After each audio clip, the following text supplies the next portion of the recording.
ಈ ಕಾರ್ಯಕ್ರಮದಲ್ಲಿ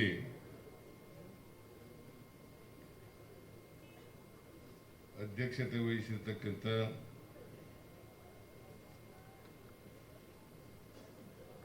ಮಾಜಿ ಮಂತ್ರಿಗಳು ಆದಂಥ ಶ್ರೀ ರಮನಾಥ್ ರೈ ಅವರೇ,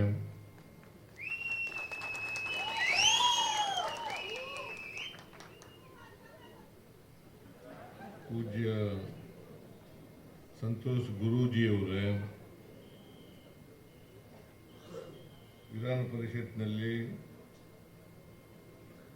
ಮುಖ್ಯ ಸಚೇತಕರಾದಂಥ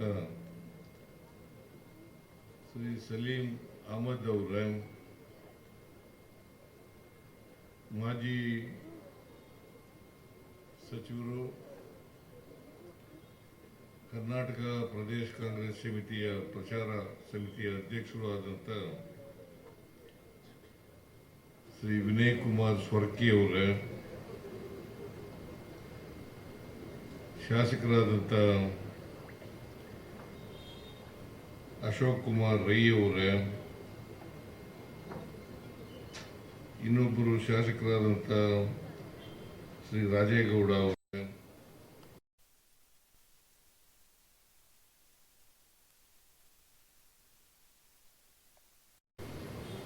ಐವಾನ್ ಡಿಸೌಜಾ ಅವರೇ, ರಾಜ್ಯ ಯುವ ಕಾಂಗ್ರೆಸ್ನ ಅಧ್ಯಕ್ಷರಾದಂಥ ಶ್ರೀ ಮಂಜುನಾಥ್ ಅವರೇ, ಕಂಬಳ ಸಮಿತಿಯ ಅಧ್ಯಕ್ಷರು ಆತ್ಮೀಯರು ಆದಂಥ ಪಿಯೂಷ್ ರೋಡ್ರಿಕ್ಸ್ ಅವರೇ, ರಾಜ್ಯ ಬೀಜ ಅಭಿವೃದ್ಧಿ ನಿಗಮದ ಅಧ್ಯಕ್ಷರಾದಂಥ ಶ್ರೀಮತಿ ಲಾವಣ್ಯ ಬಲ್ಲಾಳ್ ಅವರೇ, ಗೇರು ಅಭಿವೃದ್ಧಿ ನಿಗಮದ ಅಧ್ಯಕ್ಷರಾದಂಥ ಮಮತಾ ಗಟ್ಟಿ ಅವರೇ,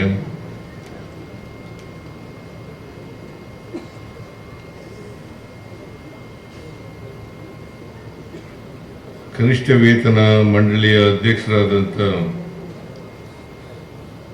ಶ್ರೀ ಶಾಹೀರ್ ಅವರೇ,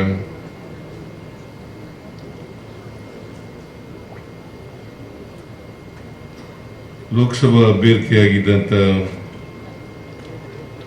ನಮ್ಮ ಪಕ್ಷದ ಮುಖಂಡರಾದಂಥ ಪದ್ಮರಾಜ ಪೂಜಾರಿ ಅವರೇ,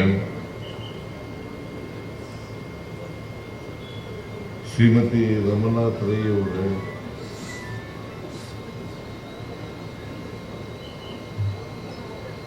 ಈ ವೇದಿಕೆ ಮೇಲಿರ್ತಕ್ಕಂಥ ಎಲ್ಲ ಆಹ್ವಾನಿತ ಗಣ್ಯರೇ, ಇಲ್ಲಿ ಕಂಬಳ ನೋಡಲಿಕ್ಕೆ ಬಂದಿರತಕ್ಕಂಥ ಆತ್ಮೀಯ ಸೋದರ ಸೋದರಿಯರೇ,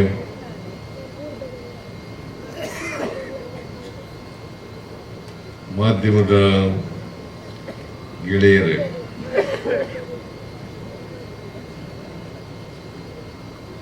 ಸ್ವಾಗತ ಮಾಡಿದಂಥ ರೋಡ್ರಿಕ್ಸ್ ಅವರು,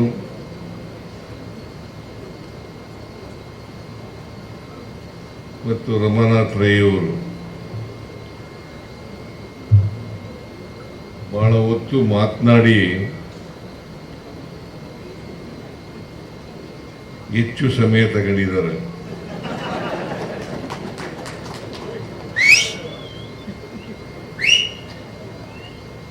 ನನಗೆ ಕರೆದಿರ್ತಕ್ಕಂಥದ್ದು ಇಲ್ಲಿ ನಡೀತಕ್ಕಂಥ ಕಂಬಳದ ಉದ್ಘಾಟನೆ, ಆ ಕಾರ್ಯಕ್ರಮ ಕರೆದಿರ್ತಕ್ಕಂಥದ್ದು.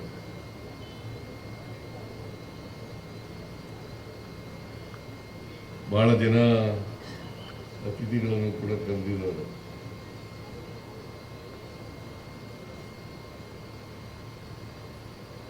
ಪೂಜ್ಯ ಸಂತೋಷ್ ಗುರೂಜಿ ಅವರು ಕೂಡ ಆಗಮಿಸಿದ್ದಾರೆ.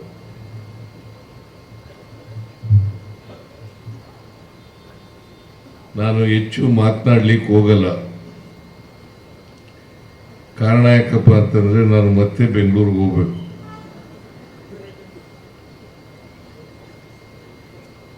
ಆದ್ದರಿಂದ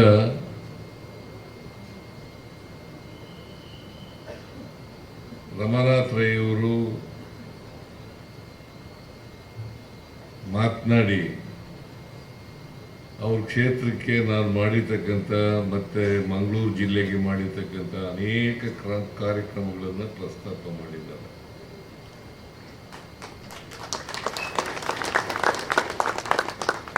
ಎರಡು 2013ರಿಂದ 2018ರವರೆಗೆ ನಾನು ಮುಖ್ಯಮಂತ್ರಿ ಆಗಿದ್ದೆ.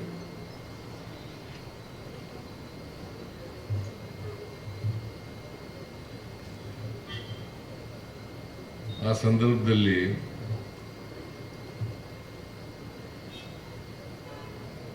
ನಮ್ಮ ಸರ್ಕಾರ ಯಾವತ್ತೂ ಕೂಡ ಹಣಕಾಸಿನ ಮುಗ್ಗಟ್ಟನ್ನು ಎದುರಿಸಿರಲಿಲ್ಲ, ಈಗಲೂ ಕೂಡ ಎದುರಿಸಲ್ಲ. ಅದು 2013ರಿಂದ 2018 ರಮಾನಾಥ್ ರೈ ಅವರು ಕೂಡ ಮಂತ್ರಿಯಾಗಿದ್ದರು ನನ್ನ ಸಂಪುಟದಲ್ಲಿ. ಅವರು ಆ ಕಾಲವನ್ನ ಸುವರ್ಣ ಯುಗ ಅಂತೇಳಿ ಕರೆದಿದ್ದಾರೆ.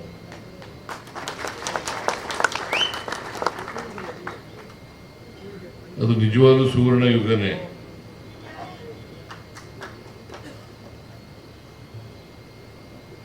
ಅವರ ಕ್ಷೇತ್ರಕ್ಕೆ ರಮಾನಾಥ್ ರೈ ಅವರು ರಾಜ್ಯ ಸರ್ಕಾರದಿಂದ 5,000 ಕೋಟಿ ರೂಪಾಯಿಗಳನ್ನು ತಂದಿದ್ದರು. ಅನೇಕ ಅಭಿವೃದ್ಧಿ ಕೆಲಸಗಳನ್ನು ಕೂಡ ಮಾಡಿದ್ರು.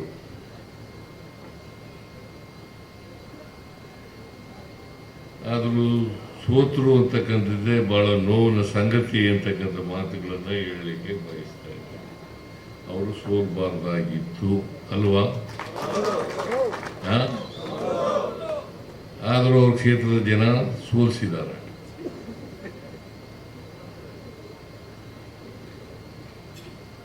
ಸೋಲಿಸಿದ್ದು ನನ್ನ ಪ್ರಕಾರ ನ್ಯಾಯ ಅಲ್ಲ ಅಂತೇಳಿ ನಾನು ಅನ್ಕೊಂಡಿದ್ದೀನಿ.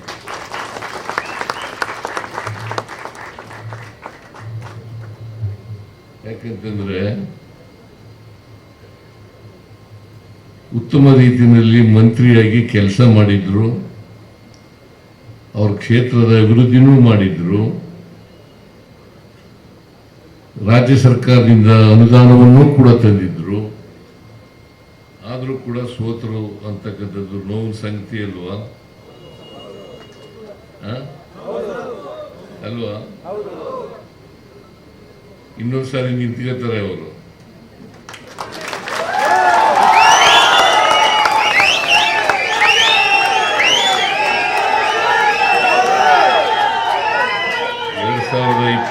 ಗೆ ಮತ್ತೆ ಅಭ್ಯರ್ಥಿ ಆಗ್ತಾರೆ.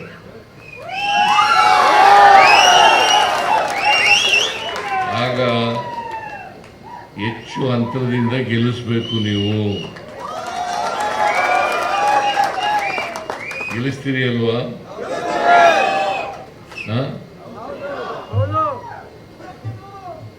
ಬಹಳ ಪ್ರಾಮಾಣಿಕ ಮಂತ್ರಿಗಳಲ್ಲಿ, ನಮ್ಮ ಮಂತ್ರಿಮಂಡಲದಲ್ಲಿ ಇದ್ದಂಥ ಮಂತ್ರಿಗಳಲ್ಲಿ ರಮಾನಾಥ್ ರೈ ಕೂಡ ಒಬ್ರು ಅಂತಕ್ಕಂಥ ಮಾತು.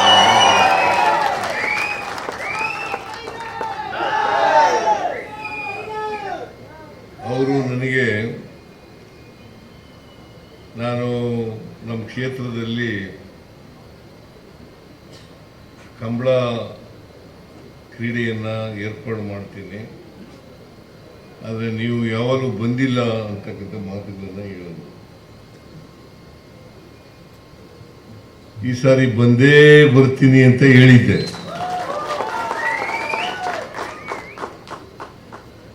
ನಿನ್ನೆ ಬಜೆಟ್ ಮಂಡಿಸಿದೆ, ರಾಜ್ಯದ ಬಜೆಟ್ 2026-27 ಬಜೆಟ್ ಮಂಡಿಸಿದೆ. ನಾನು ಬರಕ್ಕಾಗುತ್ತೋ ಇಲ್ವೋ ಅಂತೇಳಿ ಅನುಮಾನವನ್ನ ವ್ಯಕ್ತ ಮಾಡಿದ್ದೆ. ರಮಾನಾಥ್ ರೈಗೂ ಕೂಡ ಹೇಳಿದ್ದೆ. ನಾನು ರಮಾನಾಥ್ ರೈ ಇಲ್ಲ ಬರಲೇಬೇಕು ಅಂತ ಹೇಳಿದ್ರು. ನಾನು ನನ್ನ ಕ್ಷೇತ್ರದ ಒಂದು ಕಾರ್ಯಕ್ರಮ ಇತ್ತು, ಹೆಗ್ಗಡದೇವನಕೋಟೆ ತಾಲೂಕಿನಲ್ಲಿ ಒಂದು ಕಾರ್ಯಕ್ರಮ ಇತ್ತು, ಅದು ಮುಗಿಸಿ ಇಲ್ಲಿ ಬಂದಿದ್ದೀವಿ. ಮತ್ತೆ ಬೆಂಗಳೂರಿಗೆ ಹೋಗ್ಬೇಕು. ಅದರಿಂದ ಹೆಚ್ಚು ಮಾತನಾಡ್ತಕ್ಕಂಥ ಅಗತ್ಯ ಇಲ್ಲ ಅಲ್ಲ. ಯಾಕಂತಂದ್ರೆ ಹೆಚ್ಚು ಮಾತನಾಡ್ತಕ್ಕಂಥ ವೇದಿಕೆನೂ ಅಲ್ಲ ಇದು, ಅಲ್ವಾ?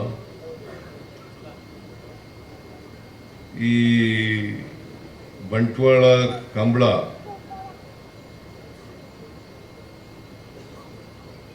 ಅದಕ್ಕೆ ಹೊನಲು ಬೆಳಕಿನ ಮೂಡೂರು ಪಡೂರು ಜೋಡು ಕೆರೆ ಬಯಲು ಕಂಬಳ ಅಲ್ಲ. ಇದನ್ನ ಅತ್ಯಂತ ಸಂತೋಷದಿಂದ ಉದ್ಘಾಟನೆ ಮಾಡಿದ್ದೇನೆ.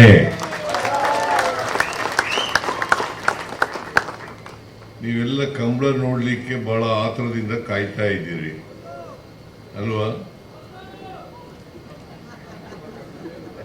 ನೀವೆಲ್ಲ ಕಂಬಳ ನೋಡಕ್ ತಾನೇ ಬಂದಿರೋದು.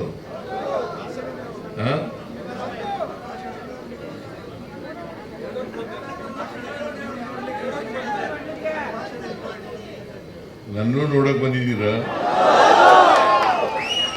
ನಾನು ಸಿನಿಮಾ ಆಕ್ಟರ್ ಏನಲ್ಲ, ನಾನೊಬ್ಬ ರಾಜಕಾರಣಿ ಮತ್ತೆ ಈ ರಾಜ್ಯದ ಮುಖ್ಯಮಂತ್ರಿ. ಈ ರಾಜ್ಯದ ಮುಖ್ಯಮಂತ್ರಿಯಾಗಿ ಸಮಾಜವನ್ನ ಬದಲಾವಣೆ ಮಾಡಲಿಕ್ಕೆ ಪ್ರಾಮಾಣಿಕ ಪ್ರಯತ್ನವನ್ನ ಮಾಡ್ತಾ ಇದ್ದೇನೆ. ಬಡವರು, ದಲಿತರು, ಹಿಂದುಳಿದವರು, ಅಲ್ಪಸಂಖ್ಯಾತರು, ರೈತರು, ಹೆಣ್ಮಕ್ಳು, ಕಾರ್ಮಿಕರು ಇವ್ರ ಪರವಾಗಿ ಕೆಲಸ ಮಾಡ್ತಾ ಇದ್ದೀನಿ. ಸಮಾಜದಲ್ಲಿ ಯಾರು ಕಟ್ಟ ಕಡೆಯ ಮನುಷ್ಯ ಇದ್ದಾರೆ ಅವರೆಲ್ಲರೂ ಕೂಡ ಮುಖ್ಯವಾಹಿನಿಗೆ ಬರಬೇಕು.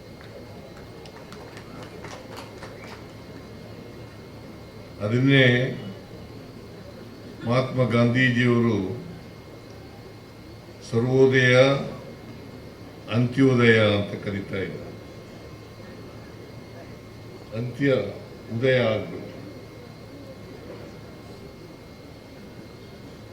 ಯಾರು ನಿಶಕ್ತ ಜನ ಇದ್ದಾರೆ, ದುರ್ಬಲ ವರ್ಗದ ಜನ ಇದ್ದಾರೆ, ಅವ್ರಿಗೆ ಶಕ್ತಿ ತುಂಬತಕ್ಕಂಥ ಕೆಲಸ, ಅವರಿಗೆ ಸ್ವಾವಲಂಬನೆಯನ್ನು ನೀಡ್ತಕ್ಕಂಥ ಕೆಲಸ ಆಗಬೇಕು. ಇದು ನಮ್ಮ ಸರ್ಕಾರದ ಗುರಿ. ಅದಕ್ಕೋಸ್ಕರನೇ 5 ಗ್ಯಾರಂಟಿ ಯೋಜನೆಗಳನ್ನು ಮಾಡಿದ್ದು. ಉದ್ದೇಶ ಏನಪ್ಪ ಅಂತಂದ್ರೆ ಪ್ರತಿಯೊಬ್ಬರಿಗೂ ಕೂಡ ಸಾಮಾಜಿಕವಾಗಿ ಆರ್ಥಿಕವಾಗಿ ಶಕ್ತಿ ಬರಬೇಕು. ನಮ್ಮ ದೇಶಕ್ಕೆ ಸ್ವಾತಂತ್ರ್ಯ ಬಂದಿದೆ 1947 ಆಗಸ್ಟ್ 15ನೇ ತಾರೀಕು. ಅದು ರಾಜಕೀಯ ಸ್ವಾತಂತ್ರ್ಯ, ರಾಜಕೀಯ ಪ್ರಜಾಪ್ರಭುತ್ವ, ಅದರ ಜೊತೆಗೆ ಸಾಮಾಜಿಕ ಪ್ರಜಾಪ್ರಭುತ್ವ ಮತ್ತು ಆರ್ಥಿಕ ಪ್ರಜಾಪ್ರಭುತ್ವ ಸಿಗಬೇಕು. ಆರ್ಥಿಕ ಪ್ರಜಾಪ್ರಭುತ್ವ, ಸಾಮಾಜಿಕ ಪ್ರಜಾಪ್ರಭುತ್ವ ಇಲ್ಲದೆ ಹೋದರೆ, ಬರೀ ರಾಜಕೀಯ ಪ್ರಜಾಪ್ರಭುತ್ವ ಇದ್ರೆ ಅದು ಯಶಸ್ಸಾಗಲ್ಲ. ಆಗತ್ತಾ? ಬಡವರಿಗೆ ಶಕ್ತಿ ಬರದೆ ಹೋದ್ರೆ, ಆರ್ಥಿಕವಾಗಿ ಸಾಮಾಜಿಕವಾಗಿ ಶಕ್ತಿ ಬರದೆ ಹೋದ್ರೆ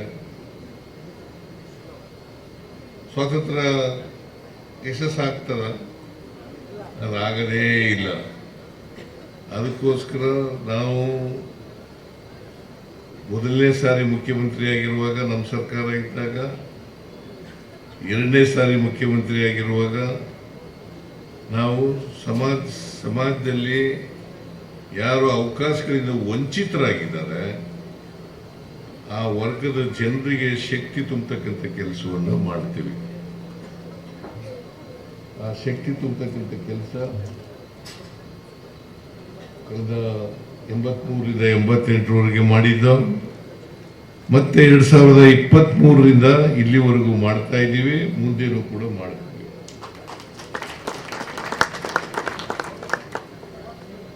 ಮುಂದೇನೂ ಕೂಡ ಮಾಡ್ತೀವಿ. ಜನ ನಮಗೆ ಕೈ ಹಿಡಿತಾರೆ ಅಂತಕ್ಕಂಥ ವಿಶ್ವಾಸ ಇದೆ, ಭರವಸೆ ಇದೆ. 2028ಕ್ಕೂ ಕೂಡ ನಾವೇ ಅಧಿಕಾರಕ್ಕೆ ಬರ್ತೀವಿ.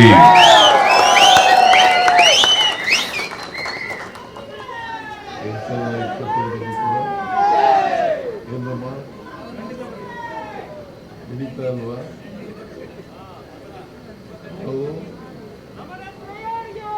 2028ಕ್ಕೂ ಕೂಡ ಅಧಿಕಾರಕ್ಕೆ ಬಂದೇ ಬರ್ತೀವಿ. ನಾವು ಅಧಿಕಾರದಲ್ಲಿರುವಾಗ ಈ ಕಂಬಳಕ್ಕೆ ಏನೆಲ್ಲ ಪ್ರೋತ್ಸಾಹ ಕೊಡಬೇಕು ಎಲ್ಲ ರೀತಿಯ ಪ್ರೋತ್ಸಾಹವನ್ನ ಕೊಟ್ಟಿದ್ದೀನಿ ಅಲ್ವಾ. ಮುಂದೇನೂ ಕೊಡ್ತೀನಿ, ಮುಂದೇನೂ ಕೊಡ್ತೇನೆ. ಈಗ ಅಶೋಕ್ ರೈ ಹೇಳ್ತಾ ಇದ್ರು, ನಮ್ಮ ಭಾಗದಲ್ಲಿ ಕರಾವಳಿ ಪ್ರದೇಶದಲ್ಲಿ ಮಂಗಳೂರು ಮತ್ತು ಉಡುಪಿನಲ್ಲಿ ಮೇಜರ್ ಆಗಿ 23 ಕಂಬಳಗಳು ನಡೀತವೆ ಅಂತ ಅಲ್ಲ.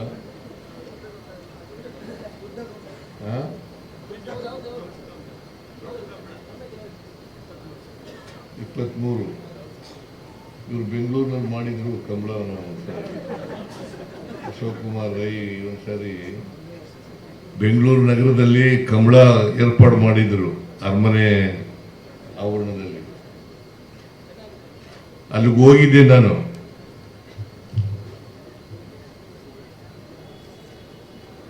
ಮೈಸೂರಿನಲ್ಲೂ ಮಾಡಬೇಕು ಅಂತ ಇದ್ದಾರೆ.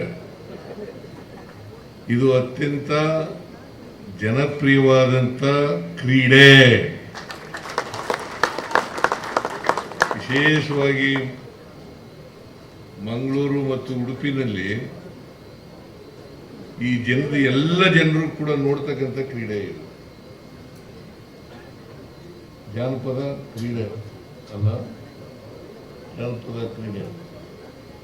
ಇದಕ್ಕೆ ಆ ಜಾತಿಯವರು ಈ ಜಾತಿಯವರು ಅಂತಿಲ್ಲ, ಆ ಧರ್ಮದವರು ಈ ಧರ್ಮದವರು ಅಂತಿಲ್ಲ. ಎಲ್ಲ ಧರ್ಮದವರು ಎಲ್ಲ ಜಾತಿಯವರು ಕೂಡ ಒಟ್ಟಿಗೆ ಸೇರಿ ಈ ಕ್ರೀಡೆಯನ್ನ ಏರ್ಪಾಡು ಮಾಡ್ತಕ್ಕಂಥದ್ದು. ಅಂದ್ರೆ ಜಾತ್ಯತೀತವಾಗಿ ಧರ್ಮಾತೀತವಾಗಿ ಮಾಡ್ತಕ್ಕಂಥ ಕ್ರೀಡೆ. ಈ ಕ್ರೀಡೆಯನ್ನ ಉಳಿಸ್ತಕ್ಕಂಥದ್ದು, ಬೆಳೆಸ್ತಕ್ಕಂಥದ್ದು ನಮ್ಮೆಲ್ಲರ ಜವಾಬ್ದಾರಿ ಅಲ್ವಾ. ನೋಡಿ, ಇವರು ಕ್ರಿಶ್ಚಿಯನ್ರು, ಇದರ ಸಮಿತಿ ಅಧ್ಯಕ್ಷರು ರೋಡ್ರಿಕ್ಸ್. ಮೊನ್ನೆ ನಾನು ಕಳೆದ ವರ್ಷ ಕಂಬಳಕ್ಕೆ ಹೋಗಿದ್ದೆ. ಇದಕ್ಕೆ ಏರ್ಪಾಡು ಮಾಡಿದ್ದೆ. ಅಲ್ಲಿ ಏರ್ಪಾಡು ಮಾಡಿದ್ರು, ಅಲ್ಲಿ ಹೋಗಿದ್ದೆ. ಅಂದ್ರೆ ಇದು ಒಂದು ಮಂಗಳೂರು ಉಡುಪಿನಲ್ಲಿ ದಕ್ಷಿಣ ಕನ್ನಡ ಜಿಲ್ಲೆಯಲ್ಲಿ ಹೆಚ್ಚು ಜನಪ್ರಿಯ ಆಗಿರತಕ್ಕಂಥ, ಎಲ್ಲ ಜನರು ಬಯಸ್ತಕ್ಕಂಥ, ಎಲ್ಲ ಜನರು ಪಾರ್ಟಿಸಿಪೇಟ್ ಮಾಡ್ತಕ್ಕಂಥ ಒಂದು ಕ್ರೀಡೆ. ಮಂಗಳೂರು ಇದೆಯಲ್ಲ, ಬಹಳ ಜನರು ವಿದ್ಯಾವಂತರು, ಬುದ್ಧಿವಂತರು, ಮತ್ತೆ ಎಲ್ಲಕ್ಕಿಂತ ಮುಖ್ಯವಾಗಿ ಸಾಹಸ ಪ್ರವೃತ್ತಿ ಇರ್ತಕ್ಕಂಥ ಜನ ಅಲ್ಲ. ಮಂಗಳೂರಿನವರು ಸಾಹಸ ಪ್ರವೃತ್ತಿ ಇರ್ತಕ್ಕಂಥ ಜನ. ಇಂಥ ಕ್ರೀಡೆಯನ್ನ ಯುವ ಜನರಿಗೆ ಹೆಚ್ಚು ಇಲ್ಲಿ ಯುವ ಜನರು ಇದ್ದಾರಲ್ಲ ಮಂಗಳೂರು, ಉಡುಪಿನಲ್ಲಿ ಮತ್ತು ಬೇರೆ ಜಿಲ್ಲೆಗಳಲ್ಲಿ, ಅವರಿಗೆ ಜನಪ್ರಿಯಗೊಳಿಸ್ತಕ್ಕಂಥದ್ದು ಅತ್ಯಂತ ಅವಶ್ಯ. ಈ ಕ್ರೀಡೆ ನಾನು ನೋಡಿದೆ, ಅಲ್ಲಿ ಬೆಂಗಳೂರಿನಲ್ಲಿ ನೋಡಿದ್ದೀನಿ. ಕಾದರು ಅದಕ್ಕೆ ಉಳ್ಳಾಲ ಅಲ್ಲಿಗೆ ಹೋಗಿದ್ದೆ. ಇನ್ನೂ ಒಂದ್ಸಾರಿ ಇವನು ನಮ್ಮ ಮೂಡುಬಿದ್ರಿಗೆ ಹೋಗಿದ್ದೆ. ವಿರೋಧ ಪಕ್ಷದ ನಾಯಕನಾಗಿದ್ದಂಗೆ ಮೂಡುಬಿದ್ರಿಗೆ ಚೆನ್ನಾಗಿರ್ತದೆ. ನಾನು ಅದಕ್ಕೆ ಕೇಳ್ತಾ ಇದ್ದೆ, ಈ ಕೋಣಗಳಿದ್ದಾವಲ್ಲ, ಈ ಕೋಣಗಳನ್ನ ಮಕ್ಕಳ ತರ ಸಾಕ್ತಾರೆ.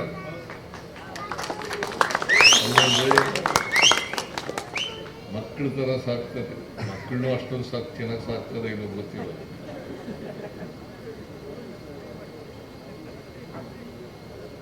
ನಾವು ಮಕ್ಕಳ ತರ ಸಾಕ್ತಾರೆ. ಅದಕ್ಕೆ ಕೇಳಿದೆ ನಾನು ನಮ್ಮ ಸ್ವರ್ಕಿಯವರಿಗೆ, ರಮನಾಥ್ ರೈ ಅವರಿಗೆ ಕೇಳ್ತಾ ಇದ್ದೆ, ಈ ವಯಸ್ಸಾದ ಮೇಲೆ ಏನಾದ್ರು ವ್ಯವಸಾಯಕ್ಕೆ ಉಪಯೋಗಿಸ್ತೀರ? ಇದು ಉಪಯೋಗಿಸೋದೇ ಇಲ್ಲ ಅಂತ ನನಗೆ ಮಾಹಿತಿಯನ್ನು ಕೊಡ್ತಾರೆ. ಸೊ ಅದರಿಂದ ಈ ಕೋಣಗಳಿದಾವಲ್ಲ, ಈ ಕೋಣಗಳನ್ನು ಅದು 10 ರಿಂದ 15 ಲಕ್ಷ ರೂಪಾಯಿ, ಇನ್ನೂ ಜಾಸ್ತಿ ಆಗುತ್ತೆ, ಇನ್ನೂ ಜಾಸ್ತಿ ಆಗುತ್ತೆ ಅಂತ ಹೇಳ್ತಾರೆ. ಏನು ಎಷ್ಟಾರ ಆಗಲಿ, ಆದರೆ ಕೋಣಗಳನ್ನ ಓಡಿಸೋದಿದೆಯಲ್ಲ, ಅದು ಈ 100 ಫೀಟು 100 ಅದಕ್ಕಿಂತ ವೇಗವಾಗಿ ಓಡ್ತಾರೆ. ಅಂದರೆ ಕೋಣಗಳು ಅದಕ್ಕಿಂತ ಮನುಷ್ಯನಿಗಿಂತ ಬಹಳ ಫಾಸ್ಟಾಗಿ ಓಡ್ತವೆ ಅಂತ ಆಯಿತು. ಆ ಕೋಣಗಳನ್ನು ಓಡಿಸ್ತಾನಲ್ಲ ವ್ಯಕ್ತಿ, ರೇಸ್ ಇಲ್ಲೇ ಹೋದ್ರೆ ಬೇರೆ ಓಡಪ್ಪ ಅಂದ್ರೆ ಅಷ್ಟು ಓಡಕ್ಕಾಗಲ್ಲ. ಓಡಕ್ಕಾಗತ್ತ?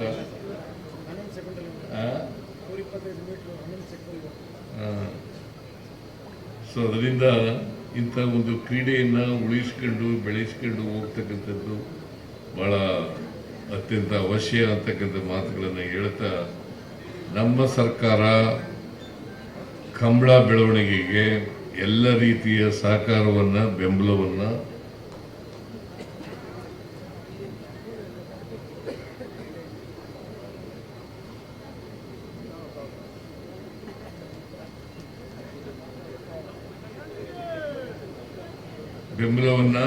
ಕೊಡ್ತೇವೆ, ಜೊತೆಗೆ ಹಣವನ್ನು ಕೂಡ ಕೊಡ್ತೇವೆ. ಹಣ ಬೇಡವಾ?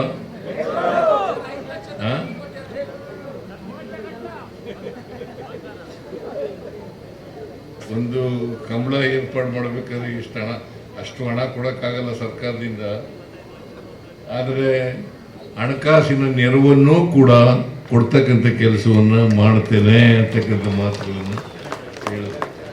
ಮತ್ತೆ ರಮನಾಥ್ ರೈ ಕ್ರೀಡಾಂಗಣ ಮಾಡಬೇಕು ಅಂತ ಹೇಳಿದ್ದಾರೆ.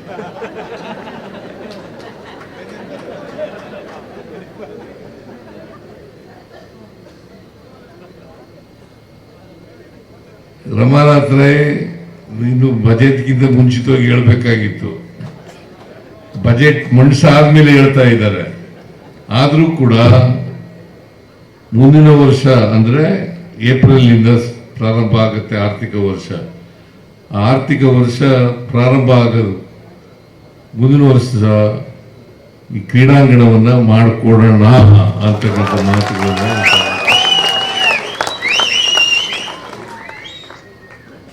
ರಮನಾಥ್ ರೈ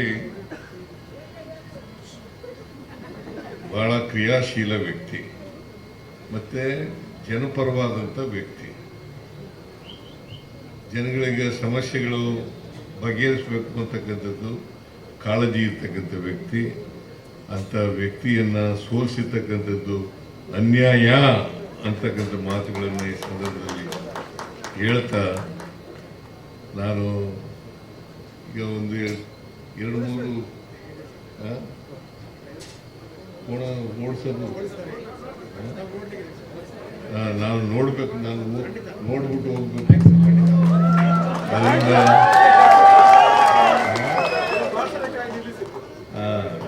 ಭಾಷಣ ಇಷ್ಟೊಂದು ಹೊಡೆದ್ಬಿಟ್ರೆ ಹೆಂಗೆ? ಅಲ್ಲಿಂದ ಕ್ಷಮಿಸಬೇಕು. ನಾನು ಹೆಚ್ಚು ಭಾಷಣ ಮಾಡಲ್ಲ.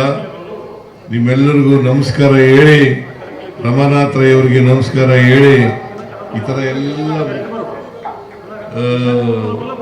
ಅತಿಥಿಗಳಿಗೆ ನಮಸ್ಕಾರ ಹೇಳಿ ನನ್ನ ಮಾತುಗಳನ್ನು ಮುಗಿಸ್ತೇನೆ. ಜೈ ಹಿಂದ್, ಜೈ ಕರ್ನಾಟಕ, ಜೈ ಸಂವಿಧಾನ. ನಿಖರ ಸುದ್ದಿ, ಸದಭಿರುಚಿಯ ಕಾರ್ಯಕ್ರಮ. ನೀವು ನೋಡ್ತಾ ಇದ್ದೀರಾ ಕಹಳೆ ನ್ಯೂಸ್, ಸಮಾಜದ ಜಾಗೃತಿಗಾಗಿ ವಸ್ತುನಿಷ್ಠ ವರದಿ.